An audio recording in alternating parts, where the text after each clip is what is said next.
programa ay rated PG. Patnubay at gabay ng magulang ay kailangan sa mga batang manonood. Ang programang ito ay hatid sa inyo ng Surfmatic, specially designed for your washing machine. At ng Sunsilk.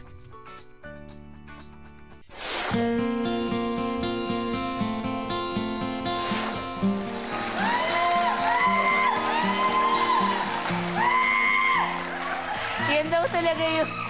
Di ba yan ang Wave Miss Universe? Hindi naman ako ng Miss Universe. Yaya ko lang may tawag sa akin. Ako po si Venus. Ayan. Ang mga Pinoy talaga, sobrang active po sa ating official Twitter and Facebook accounts at sa mga online threads. Tulad po ng PEX o Pinoy Exchange. Thank you, PEX. At isa na dito ang comment ni Eavesdrop. Kasi Y yung kanyang spelling. I like the fact na hindi lang celebrities and guests niya, kundi ordinary people who have good stories to tell. I hope they'll continue this. Okay rin ang pacing. It's not boring. Thank you so much. At maganda daw ang interaction ko with the live audience. Maganda ba? Alam nyo, I love my audience. They're the best. No, really, kasi ina-appreciate nila kahit sinong guest ko. Diba? Galing! Lalo na po ito, isang makapagbagdamdaming ever. Tumayo ka. Tumayo ka. Ayan. Sige. 1, 2, 3. Buti talaga. Ito naman mo, mula po kay Dave Lavarias. I know Dave Lavarias. Hi, honey! Tiga-Amerika po ito eh. Punong-puno ng laman, ang daming matututunan at very inspiring siya. Nakakatuwa yung buhay ng Lugaw Queen. Ang dami nang inspired doon, di ba? Yan. Nakaka-inspire na sa maliit na halaga ay nagawang sumagana ang buhay. Sana ay pamarisan siya ng marami. Thank you, Dave. At dalawa lamang po yan sa napakarami ninyong binibigay sa aming feedback at asahan niyo pong isinasa puso namin at isip ang bawat komento at suggestion, di ba, in Tagalog, ninyo mula po sa inyo, aking mga kapatid. Salamat po sa inyo. Kahit online, nagkakasama-sama tayo. Ito rin po kasi ang paraan lalo na ng mga kababayan natin abroad para naman maibsan kahit konti lang ang kanilang pangungulila sa mga pamilya dito.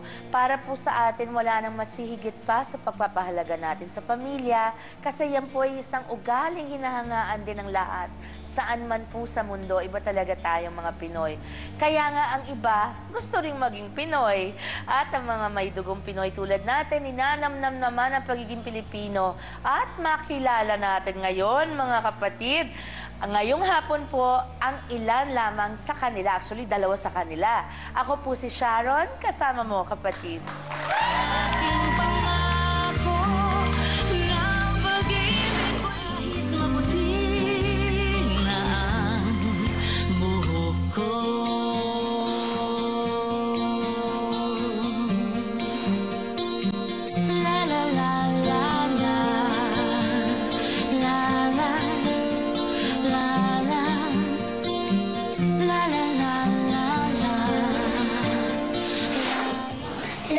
Si Gabi Apsyar ng pong kasabihan, ang nanay at tatay ko. Sa lahat po ng tao, dito sa mundo, wala pa pong katulad sa nanay at tatay ko. Sila po nagkirap, sila po nagsikap, ako'y lumaki at masayang ganap. Okay. Kung magsalita po siya, mas matatas pa sa isang tunay na Pinoy. Kahit mga anak ko, ako naman, mga anak, tularan niyo siya. Maging Pinoy na Pinoy kayo, as Pinoy as Gabi Apsyar! Gabi, kwentuhan mo kami.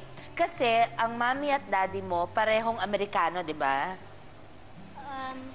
Di ba po sa ganon? Yung isang nanay ko po... Yung una, yung tunay na nagsilang sa'yo, ay puti. Pinanak po siya sa Amerika, pero galing po siya sa ibang bansa. Ah, pero puti rin. Polish po Ayun. siya, Polish. Polish, okay. Opo. Katulad ni Pope John Paul II, di ba? Pinsan ko po yun. Pinsan mo si Pope? John Paul. Si John Paul. Ayun po pangalan niya. Pero Eto, lilinawin ko lang. Itong friend mo na si John Paul, Pinsan po. hindi siya tiga-Vatican. Hindi po. Okay, ayun, mabuti na yung malinaw. 4 years old ka, namatay yung mama mong Polish, di ba? Ha? 2 po. 2 ka nung namatay siya. Okay, tapos na-meet ng daddy mo na Amerikano, ang mama mong Filipina, ilang taong ka? 3 or 4 po, hindi ko po maalala. Nag-asawa sila nung 3 or 4 ka. Nung ako'y 4 sila nag-asawa na. Ayun po nalala ko. Ayun, naalala. Yung alaala mo parang di mo maalala, ha? Marami kang naalalang paminsan-minsan.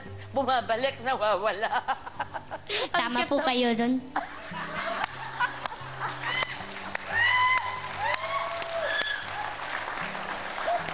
Ibang klase. Okay. Ngayon, so magmula nung 4 years old ka, nag-asawa sila, naging very close ka sa stepmother mo, Opo. na si Mami Jing. Minahal ko po siyang totoong nanay. So parang siya na yung tunay mong Kitang-kita rin naman na mahal ka ni Mama Jing, di ba? Opo. Okay, so mula nung 4 years old, tinuturuan ka na niya magtagalog? 4.5 po. 4.5. May and a half pa? Naku, Diyos ko. Okay. Paano ka naman napunta dito sa Pilipinas? When was the first time? Kailan yon? Ayun po, yung nung po sila Nung nakita. kinasal sila? Opo. Anong kinasal sila dito sila kinasal? Opo. Ayun, so magmula noon, ilang taong kayong nanirahan dito sa Pilipinas? Ay, ano po kasi kami, pabalik-alis, traveler po kasi kami. Paano ka na in love sa Pilipinas? Ngayong nakapunta ka na sa kung ano-anong bansa sa Asia, pinakamahal mo ba ang Pilipinas? Opo, kasi lahat po ng pamilya ko nandito, lahat po na magagawa ko po nandito. Sa ibang bansa, hindi po ako sanay. Sa Singapore, saan pa? Hong Kong? Saan Madami na pa? po. Dami na, no? Sa sobrang dami po, yung may iba nakalimutan ko na yan po eh. Teka, testingin natin ang alaala mo ng mga lugar na tinirahan mo. Singapore, Hong Kong. Thailand.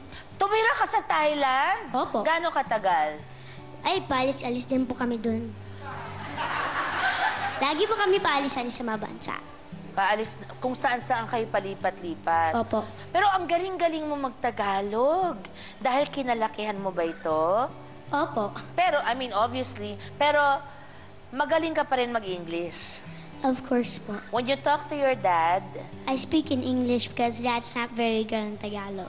the accent Is English. is English. Bakit mo inaral ang Filipino? Hindi ka naman parang sinabi ni Mama na kailangan marunong ka mag-Filipino. Naririnig mo lang siya. Or tinuturuan ka din. Paano? Eh, ganito po kasi, nung ako 4 years old po, madami po ang mga pinsan na Pilipino. Pero ako po, English lang ng English. Hindi ko po maintindihan sinasabi nila. Nawu-wonder ako, ano kayo sinasabi nila? Gusto ko maalam. Ayun. Gabi, nabalitaan ko magaling ka rin daw sa pick-up lines. Opo. May baon ka ba? Opo. Sige nga, pakitaan mo kami. Dugo ka ba? Bakit? Kasi pag wala ka, mamamatay ako.